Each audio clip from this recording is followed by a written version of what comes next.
Hi and welcome to my oral presentation about residential segregation in the US. I'll start to explain the residential segregation, including how and why it still exists in the US today, even after the civil rights movement. Residential segregation means that people of different races often ended up living in separate neighborhoods, even though legal segregation ended after the civil rights movement in the 1960s. This kind of division still exists in the US today. Residential segregation had existed for decades, and it was only officially challenged in 1968 when the federal government passed the Fair Housing Act, and this law made it illegal to discriminate when buying, selling, or renting homes. But before that, black families were denied home loans through something called redlining, where banks marked black neighborhoods as too risky for investment. That meant that white families could buy homes in better areas and build wealth, while black families were kept out. And over time, this created a huge economic difference that still affects who can afford to live where today. So even though the laws have changed,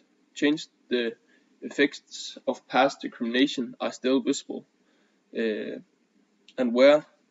people live often depends on opportunities that were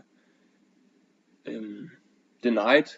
to earlier generations, and that's why residential segregation continues to shape the American society today. And now I will move on to explain what redlining really is, and how it has been used to prevent minority groups from gaining the same opportunities as white Americans. And as they tell in the video called How Redlining Prevented Black and Brown Families from Becoming Homeowners by Howard Kennedy School in 2023, the basic decision behind redlining was to determine that any community with the presence of black people or brown people or people who perhaps spoke Italian in certain parts of the country could not receive support from the homeowners loan corporation. And we have also worked with another video in class called What is Redlining by Think TVPPS from 2022, which also defines redlining as a discriminatory lending practice denying access to federally backed mortgages and loans to certain communities based on race and ethnicity. And it all started back in 1930s during the housing crisis of the Great Depression, where real estate moguls such as Springfield's Harry Kissel laid the groundwork for the National Housing Act of 1934, and from this a new federal agency was formed, which was called the Homeowners Loan Corporation, and with it residential security that became the standard to determine the best places for housing and investments. And as you can see on this card, there was some places in the US who were marked with red and green colors, and the communities with strong racially restricted deeds were given an grade A rating and identified as desirable for lending purposes. And yeah, as I said, these places were marked with a green color and yeah, on the map. Meanwhile, the communities who were marked with red color, they were seen as regardless of the economic status, where, yeah, as I said, they were given a grade D and branded as hazardous and high risk cities, and no federally backed loans would be made in these areas. So yes, the bad cities were given a grade D, and the cities who were seen as great for the investment were marked with a green A.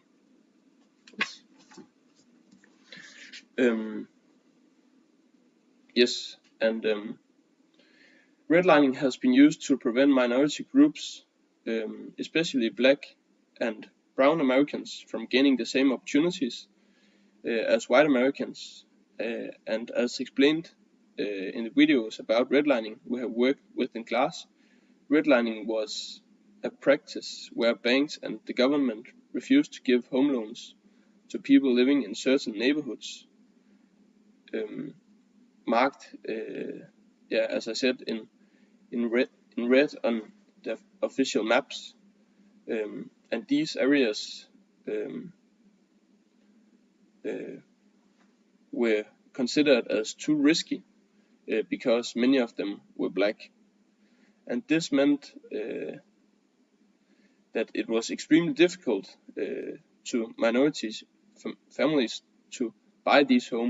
homes and improve their neighborhoods or move into better areas,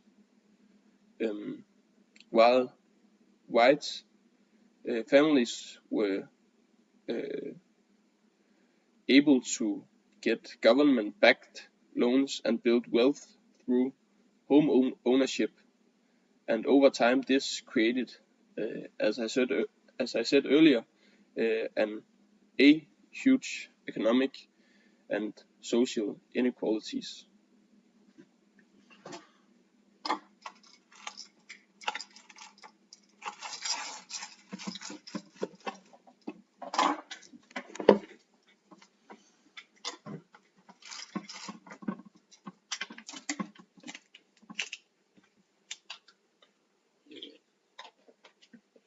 And now I will move on to give a demonstration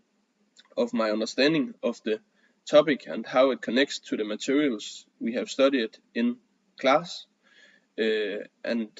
this including an overview of the issue facing Yonkers.